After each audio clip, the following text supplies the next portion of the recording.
Hello friends, इस video के अंदर हम बात करेंगे कुछ कंपनीज़ के जो रिज़ल्ट आज आए हैं उनमें से कुछ कंपनी हमने आज सिलेक्ट की है जिनका रिज़ल्ट एनालिसिस करेंगे। जिसमें से पहली कंपनी है PCBL, जो कि पुराना नाम था फिलिप्स कार्बन ब्लैक लिमिटेड, और एक केमिकल कंपनी। और आप ये कह सकते हैं कि फिलिप्स कार्बन ब्लैक जो है वो ऑटोमोबाइल से डायरेक्टली जुड़ी हुई है। और फिलिप्स कार्बन ब्लैक जो है RP संजीव गोयंका के ग्रुप की कंपनी है, इसके बारे में चर्चा करेंगे। दूसरी कंपनी का रिजल्ट एनालिसिस करेंगे ICICI सिक्योरिटीज़। ICICI सिक्योरिटीज़ के भी रिजल्ट आज आए हैं, इसके बारे में चर्चा करेंगे। तीसरी चर्चा करेंगे इंडिया मार्ट इंटरमेश लिमिटेड। और चौथी कंपनी की हम बात करेंगे वो है CSB बैंक लिमिटेड। और इसके बाद हम बात करेंगे RBL बैंक लिमिटेड के बारे में। तो इन 5 कंपनियों का रिजल्ट एनालिसिस आज हम करेंगे। तो कोशिश होगी कि हम एक ब्रीफ एनालिसिस जो है आपके साथ करें। तो सबसे पहली बात है PCBL एक फिलिप्स कार्बन ब्लैक एक तरीके से केमिकल कंपनी है। ये इस कंपनी का शेयर्स नॉर्मली अगर हिस्टोरिकली देखें तो 10-11 के PE रेशियो के आसपास चलता है। और अभी पिछले क्वार्टर में क्या हुआ, इस क्वार्टर में क्या हुआ, वो मैं आपको बताता हूँ। पिछले क्वार्टर से इस क्वार्टर के अंदर कंपनी ने सेल करीबन जो है 8% के आसपास इंक्रीज़ की है। कंपेरेटिवली कॉस्ट भी बढ़ी है। अब कॉस्ट कहाँ पे बढ़नी थी, रॉ मटेरियल के कॉस्ट इस पीरियड में महंगे थे, लेकिन जो महंगाई हुई है वो प्रोपोर्शनली हुई है। जितनी सेल हुई है उसी के आसपास जो है मटेरियल कीमत बढ़ी है, हालांकि स्लाइटली हायर साइड में। लेकिन कंपनी ने यहाँ पे कमाल क्या किया है, कमाल कंपनी ने एक ही चीज़ में किया है, वो मैं आपको बताता हूँ। कंपनी ने अपनी एम्प्लॉय कॉस्ट को जो है मेंटेन किया है। जो 41 करोड़ की थी पिछले क्वार्टर में, अब क्या है 47 करोड़ की। इसके अलावा जो अदर एक्सपेंसेस थे वो 145 करोड़ के जो मार्च वाला क्वार्टर था उसमें, और अब क्या है 141। तो कुल मिलाकर सेम है और खर्चे प्रोपोर्शनली बढ़े, और लेकिन सेल जो बढ़ी है यहाँ पर वो जो है बढ़ी है तकरीबन 190 करोड़ के आसपास। तो ये जो सेल बढ़ी 190 करोड़ के आसपास, जिसमें से 120 करोड़ के आसपास की जो है 190 में से 120 करोड़ के आसपास के मटेरियल के खर्चे बढ़ गए, 6 करोड़ के आसपास आपकी एम्प्लॉय की कॉस्ट बढ़ गई, और 2-1 करोड़ रुपए आपके अदर एक्सपेंस बढ़ गए। उन सब के बावजूद जो रेवेन्यू बढ़े हैं वो ज़्यादा बढ़े हैं, जिसकी बदौलत जो प्रॉफिट बिफोर टैक्स है वो 109 करोड़ से बढ़कर 160 करोड़ हो गया। तो 109 से 160 करोड़ यानी कि 51 करोड़ का प्रॉफिट। अगर पिछले साल के सेम पीरियड में देखेंगे तो ये पीरियड में 130 करोड़ का प्रॉफिट इन्होंने जनरेट किया था बिफोर टैक्स, जो इस बार 160 है। तो रिजल्ट अच्छे हैं, परफॉर्मेंस कंसिस्टेंटली जो है दे रहे हैं। और पिछले साल की ईपीएस थी 3 रुपये 3 पैसे, इस बार है 3 रुपये 34 पैसे। और अगर इसी साल के इस पिछले क्वार्टर से कंपेयर करें 2 रुपीज़ एंड 34 पैसा, इस बार है 334। इस शेयर्स में एक और सबसे खास बात ये कि डिविडेंड यील्ड 4-5% के आसपास रहती है। कंपनी रेगुलरली डिविडेंड देती है। बेसिक केमिकल्स आप इसको मान सकते हैं। और महंगाई का असर जो है इनके बिजनेस में भी पड़ा, लेकिन इन्होंने बहुत अच्छे से ऑफसेट किया। तो रिजल्ट मेरे हिसाब से काफ़ी अच्छे हैं, और मुझे लगता है कि जो उम्मीद कर रहे थे लोग इस सेक्टर के अंदर जो परेशानी होगी उसके मुताबिक कंपनी के रिजल्ट अच्छे हैं। अब बात करते हैं दूसरी कंपनी जो है ICICI सिक्योरिटी। अब ICICI सिक्योरिटी के धंधे को समझना है। ICICI सिक्योरिटी का धंधा क्या है, भैया ब्रोकरेज लेनी है, जो क्लाइंट है उनको एडवाइजरी सर्विस देनी है, उसके पैसे लेने हैं। इसके अलावा तीसरी सर्विसेज जो उन्होंने देनी है वो ब्याज की। ये शेयर खरीदो या FNO में सौदे लो, हमसे पैसा उधार लो, हमें ब्याज दो। और ये खुद जो ब्याज है उस पर पैसा उठाती है ICICI बैंक से, या जो ICICI ग्रुप की बाकी कंपनी और बाकी जो दूसरे ऑर्गेनाइजेशन हैं या दूसरे बैंक से उनसे भी, बट मेजरली ICICI बैंक से पैसा लेते हैं और उसी पैसे को ग्राहकों को देते हैं। और ICICI बैंक की सब्सिडरी कंपनी है, ये भी आपको बता दूं। तो ICICI सिक्योरिटी का जो बिज़नेस है वो ब्रोकिंग वाला धंधा है। तो जब शेयर बाज़ार में तेज़ी होती है तो ब्रोकिंग का धंधा मस्त होता है। तो पिछले साल के मुकाबले में अगर हम देखें तो शेयर बाज़ार थोड़ा सा निचले लेवल पे है, तो ब्रोकिंग का धंधा थोड़ा सा पिटा हुआ है और कंपटीशन भी है। तो पिछले साल सेम क्वार्टर के अंदर इनको 394 करोड़ की ब्रोकरेज मिली थी, जो इस बार 303 करोड़ की है। और अगर पिछले पीरियड से भी कंपेयर करें तो 372 करोड़ की के सामने ये रिड्यूस होती हुई नजर आई है। इसके अलावा ब्याज से जो कमाई है वो काफ़ी अच्छी बनी है, तो 131 करोड़ से बढ़कर 218 करोड़ से अगर पिछले साल के ईयर ऑन ईयर बेसिस पे देखें तो ब्याज की कमाई तो अच्छी की है। इसका मतलब ये है कि भाई शेयर बाज़ार में लोग उधारी लेके ज़्यादा खरीदारी कर रहे हैं। तो हालांकि ये मुझे नहीं लगता कि अच्छा है किसी के लिए भी। और इनकम फ्रॉम सर्विसेज, और जो सर्विसेज देते हैं वहाँ से 210 करोड़ रुपए कमाए थे, इस बार उन्होंने अपनी सर्विस के पास फीस बढ़ा दी होगी तो 255 करोड़ या नए क्लाइंट जोड़े हैं। तो कुल मिलाकर पिछले साल के 745 करोड़ की, जो क्योंकि रुपीज़ मिलियंस में है, तो 745 करोड़ की रेवेन्यूज़ के सामने 793 करोड़, और सिक्वेंशियल बेसिस पे देखें तो पिछले क्वार्टर में थी 891 करोड़, उसके मुकाबले में कम है। तो पिछले क्वार्टर से कम है लेकिन पिछले साल से सेम है। हालांकि सीजनल बिजनेस नहीं है तो पिछले क्वार्टर से कंपेयर करें तो धंधा थोड़ा सा मंदा है। अब बात करते हैं खर्चों की। तो खर्चे देखिएगा इस क्वार्टर में ब्याज बढ़े, तो जो 91 करोड़ के ब्याज के सामने 100 करोड़ है, तो 9 करोड़ रुपए एक्स्ट्रा चले गए। फीस एंड कमीशन एक्सपेंसेस इन्होंने कम दिए हैं, इस बार 46 करोड़ थे पिछली बार, इस बार 37 करोड़ है। और क्वार्टर बेसिस पे मैं एनालिसिस कर रहा हूँ। इम्पेयर्ड का मतलब है जो इन्वेस्टमेंट थी वो राइट ऑफ हुई है इस बार, हाँ, हालांकि 1.9 करोड़ की। ऑपरेटिंग एक्सपेंसेस सिग्निफिकेंटली रिड्यूस किए हैं 55 करोड़ के। ये बड़ा सरप्राइज लगता है कि भाई धंधा तो आपने ठीक किया है, सेम किया, लेकिन आपने एम्प्लॉय के पैसे बचा लिए, तो ये बढ़िया है। बट मुझे लॉन्ग टर्म में एम्प्लॉय के पैसे बचाना ज़्यादा किफ़ायत वाला काम नहीं लगता है। उसके अलावा डेप्रिसिएशन और अमोर्टाइजेशन अगर आप ये ऑपरेटिंग एक्सपेंसेस सेव किए, एम्प्लॉय का खर्चा तो देखिए कभी बढ़ा है 27 करोड़, तो ये बिल्कुल फिट है। तो बिजनेस के बढ़ने के साथ साथ एम्प्लॉय के खर्चे भी सेम बढ़े हैं। हालांकि जो अदर एक्सपेंस है उस पर कंट्रोल किया, तो वो मैं अच्छा मानता हूँ कि अगर आप बाकी खर्चे आप कंट्रोल कर पा रहे हैं तो 55 करोड़ रुपए की वहाँ पे सेविंग की है। डेप्रिसिएशन एंड अमोर्टाइजेशन में भी सिग्निफिकेंटली 9 करोड़ के आसपास की जो है कमी हुई है। अदर एक्सपेंसेस जो हैं वो 78 करोड़ से घटकर जो है 71 करोड़ हुए हैं, तो यहाँ पर भी 7-8 करोड़ के खर्चों की सेविंग है। तो शॉर्ट जो है कॉस्ट कटिंग है वो देखी जा सकती है। लेकिन मार्च क्वार्टर में आप जहाँ प्रॉफिट कमा रहे थे 455 करोड़ रुपए बिफोर टैक्स, अब कमा रहे हो 367, और पिछले साल थे 416 करोड़। और सब कुछ टैक्स काटने के बाद, सब कुछ एडजस्ट करने के बाद जो ईपीएस आ रही है वो 8 रुपीज़ 48 पैसे आ रही है, जो इसी साल के अंदर पिछले क्वार्टर में थी 10 रुपये 54 पैसे। कॉरस्पॉन्डिंग क्वार्टर पिछले साल जो था वो था 9.64। तो दोनों पैरामीटर्स पे धंधा पिटा है। तो रिजल्ट्स है जो हैं उम्मीदों से कमज़ोर है, लेकिन ध्यान रखिएगा शेयर का प्राइस भी काफ़ी गिरा हुआ है, 450 रुपये के आसपास शेयर्स का प्राइस है। और जो प्राइस पिछले साल 700-750 चलता था, तो अल्टीमेटली जो रिजल्ट है उसका असर आ चुका है। उसके बाद बात करें India mart Intermesh. India mart Intermesh जो जितने भी रिजल्ट आज एनालिसिस कर रहा हूँ वहाँ पे सबसे ख़राब रिजल्ट इसी कंपनी के है, और इसने सबसे ज़्यादा निराश किया है।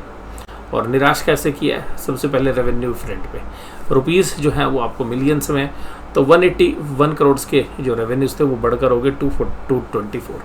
चलिए जी, आपने बिजनेस बढ़ाया, धंधा बढ़ाया। पिछले साल लॉकडाउन था, लोग ऑनलाइन पे ज़्यादा यूज़ कर रहे थे। अब देखिएगा ये जो बिज़नेस है इनका, जो इंडिया मार्ट का बिज़नेस बड़ा अच्छा है, मॉडल बहुत अच्छा है, नो डाउट। लेकिन अब दिक्कत कहाँ आ रही है भाई साहब? अब उस धंधे को चलाने के लिए एम्प्लॉयज़ की कॉस्ट ज़्यादा हो रही है। तो जो 55 करोड़ रुपए की एम्प्लॉय कॉस्ट थी पिछले साल जिस जून क्वार्टर में, वो इस बार है 92 करोड़। तो इसका मतलब है यार, आप तकरीबन 37 करोड़ रुपए तो आप केवल एम्प्लॉय का खर्चा बढ़ाए हो, और बिज़नेस आपका बढ़ रहा है खाली 181 से 224। तो जो खर्चा, जो रेवेन्यू बढ़ा है वो तो सारा आपका एम्प्लॉय ले गया। उसके बाद जो बाकी खर्चे हैं अदर एक्सपेंसिव, वो 37 करोड़ से बढ़कर 67 करोड़ है, 30 करोड़ वहाँ चले गए। तो इन दोनों का असर क्या हुआ? इन दोनों का असर ये हुआ कि कंपनी के जो प्रॉफिट्स हैं वो पिछले साल थे 87 करोड़ से इस बार है 46 करोड़। तो तकरीबन 80% का डाउनफॉल प्रॉफिट्स के अंदर है। सिमिलरली ईपीएस 28.99 से घटकर 15.29, और बेसिकली डाइल्यूटेड देखनी चाहिए हमें, तो डाइल्यूटेड के हिसाब से 28.61 से 15.20। तो मेरे हिसाब से इंडिया मार्ट के रिजल्ट्स काफ़ी वीक हैं, और जो भी बाकी रिजल्ट एनालिसिस करूँगा उनमें सबसे वीक इसी के। अगला है CSB bank, Catholic Syrian bank, इसको पुराना नाम था, और 2-3-4 साल पहले इसका जो IPO आया था, सॉरी लॉकडाउन से पहले इसका IPO आया था, उससे 1-1.5 साल पहले। तो ये जो कंपनी है, ये जो है एक कैनेडियन इन्वेस्टर्स हैं वात्सा जी, पवन वात्सा जी, उनकी जो है इसके अंदर काफ़ी बड़ा स्टेक है। फेयरफैक्स ग्रुप जो है इंडिया के अंदर, उनकी जो केमिकल कंपनी है प्रीवी केमिकल्स और फेयरफैक्स केमिकल के नाम से, और भी कुछ कंपनीज़ में उनकी इन्वेस्टमेंट्स हैं, तो उनकी इसमें सबसे बड़ी हिस्सेदारी है। तो अब ये जो साउथ इंडिया के अंदर इसकी प्रेजेंस है, और गोल्ड लोन के बिज़नेस में इन्होंने काफ़ी अच्छा जो है किया है। जब सरकार ने 2 साल पहले गोल्ड लोन की स्कीम्स जो है बैंकों के लिए थोड़ी सी सेव कर दी थी, तो इन्होंने काफ़ी कंपटीशन भी मन्नापुरम फाइनेंस या मुथूट फाइनेंस जैसी कंपनीज़ के लिए भी दिया, क्योंकि बैंकों के लिए एक एज था यहाँ पे। तो साउथ के बैंक जो है गोल्ड फाइनेंस के धंधे में वैसे भी अच्छा करते हैं। तो कुल मिलाकर अब बात करते हैं रेवेन्यूज़ की। तो रेवेन्यू का धंधा कैसा है इनका, तो रेवेन्यू पिछले साल के मुकाबले हम कंपेयर नहीं करते हैं, हम करते हैं पिछले क्वार्टर के मुकाबले में। तो 519 करोड़ रुपए के टोटल इंटरेस्ट मिला था, जो इस बार 535 है। कुल मिला के गुड एंड वेल है, इंटरेस्ट इनकम बढ़िया आई है। अदर इनकम 63 करोड़ से घटकर 54 करोड़ से, तो जो फीस बेस इनकम है वो कम आई है। लेकिन हालांकि रेवेन्यू 583 करोड़ से 590 है, 7 करोड़ का रेवेन्यू बढ़ा है। तो इस बढ़े हुए इंटरेस्ट के एनवायरनमेंट में भी आपने इंटरेस्ट की अर्निंग ज़्यादा नहीं की है, तो आपकी म्यूटेड परफॉर्मेंस है। अब खर्चों की बात करते हैं। इंटरेस्ट एक्सपेंडेड, तो इंटरेस्ट एक्सपेंडेड आपके 215 करोड़ से बढ़कर 225 करोड़ है। 10 करोड़ रुपए का आपने खर्चा बढ़ा दिया खामखा का। ऑपरेटिंग एक्सपेंसेस में अगर हम देखें तो एम्प्लॉय का खर्चा घटा लिया। तो जो मैं अभी थोड़ी देर पहले बोल रहा था, तो वो इसका एनालिसिस जब मैं अब रीड कर रहा था, तो वो इसके बारे में, क्योंकि मैंने सारे रिजल्ट एक साथ पढ़े थे, तो वहाँ पे थोड़ा सा मैंने आपको वहाँ पे बोल रहा था ना कि एम्प्लॉय का खर्चा घटाना अच्छा नहीं है, वो इस कंपनी में हुआ है।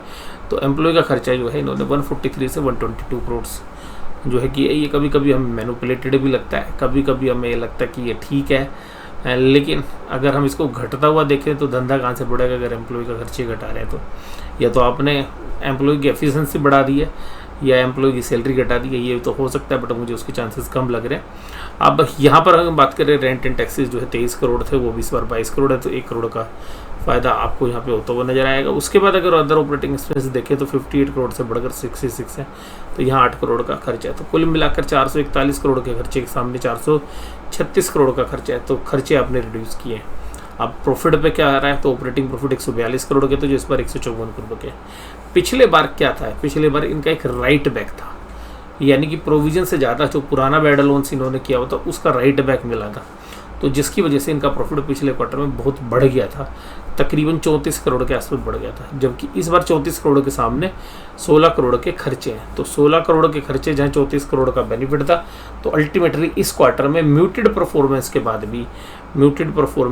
भी आपको प्रॉफिट घटता हुआ नजर आएगा।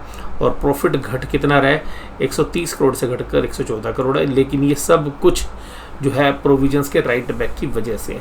तो परफॉर्मेंस म्यूटेड है, ख़राब रिजल्ट नहीं है, मैं ये नहीं कहूँगा कि रिजल्ट ख़राब है। हालांकि पिछले क्वार्टर में 7.53 की EPS थी, जो इस पर घटकर 6 रुपये 60 पैसे। और रीज़न मैंने आपको सीधा बता दिया कि क्या था। पिछले बार इनको एक राइट बैक मिला था, ज़्यादा प्रोविज़न बना लिया था जो पिछली बार कम किया था, लेकिन इस बार फिर प्रोविज़न इन्होंने बनाया है, तो जिसकी वजह से EPS रिड्यूस हुई है।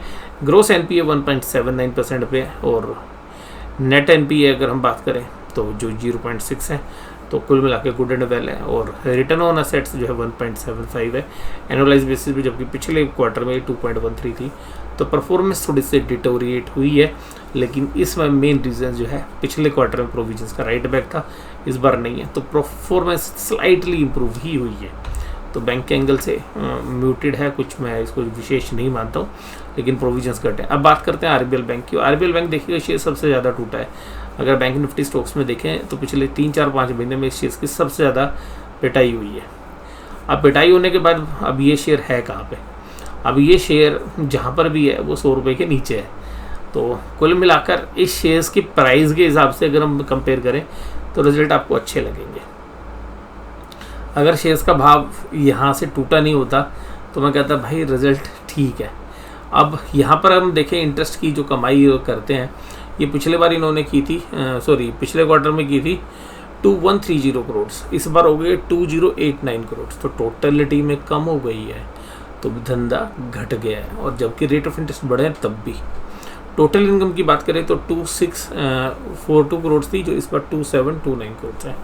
तो अदर इनकम्स के अंदर इन्होंने अच्छा किया है, तो जो फीस बेस इनकम है वो 511 करोड़ से बढ़ के 613 है, जिसका इम्पैक्ट टोटल इनकम में आपको नज़र आ रहा है।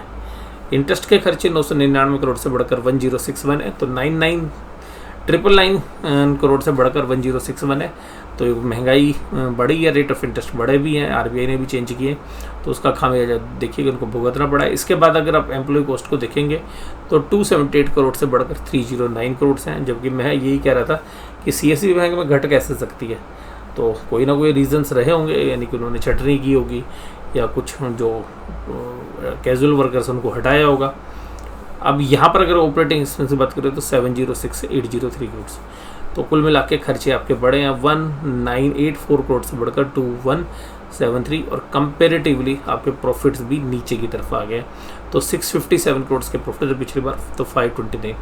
रिजल्ट गंदे हैं, लेकिन भाई ये ध्यान रखना ये शेयर बहुत टूटा हुआ है, टूटे के हिसाब से देखोगे तो गंदा नहीं है रिजल्ट। तो परफॉर्मेंस आपकी रिड्यूस हुई है।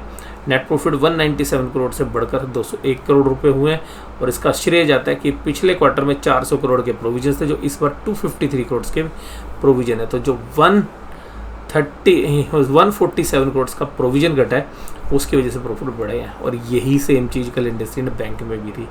तो यहाँ पर अगर हम देखें तो जो EPS आई है कंपनी के जो शेयर्स की, वह ये 3.36 रुपये, और रीज़न मैंने आपको बता दिया क्या है, और पिछले क्वार्टर में थी 3.30 रुपये। तो वहाँ से भी देखें तो म्यूटेड परफॉर्मेंस ये आपको लगेगी, और रीजंस मैंने आपको बता दिए। ये जो प्रोविजंस है ये घट रहे हैं, उसकी बदौलत आपको प्रॉफिट हो रहा है। अदरवाइज़ आपकी परफॉर्मेंस पिछले साल से ख़राब है, पिछले क्वार्टर से ख़राब है। तो परफॉर्मेंस पिछले क्वार्टर से ख़राब है, लेकिन प्रोविजंस घटने की वजह से आपको प्रॉफिटेबिलिटी नज़र आ रही है। और ग्रोस NPA की बात करें तो ग्रोस NPA 4% पे है, 4.08 जो पिछले बार 4.4 थी। तो असेट्स क्वालिटी इंप्रूव हुई है थोड़ा।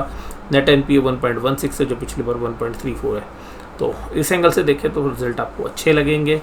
शेयर प्राइस जो टूटा है उसकी वजह से आपको ये शेयर जो रिजल्ट है ये ठीक लगेंगे। तो कुल मिलाकर ये मैंने आपके साथ 5 रिजल्ट एनालिसिस किए।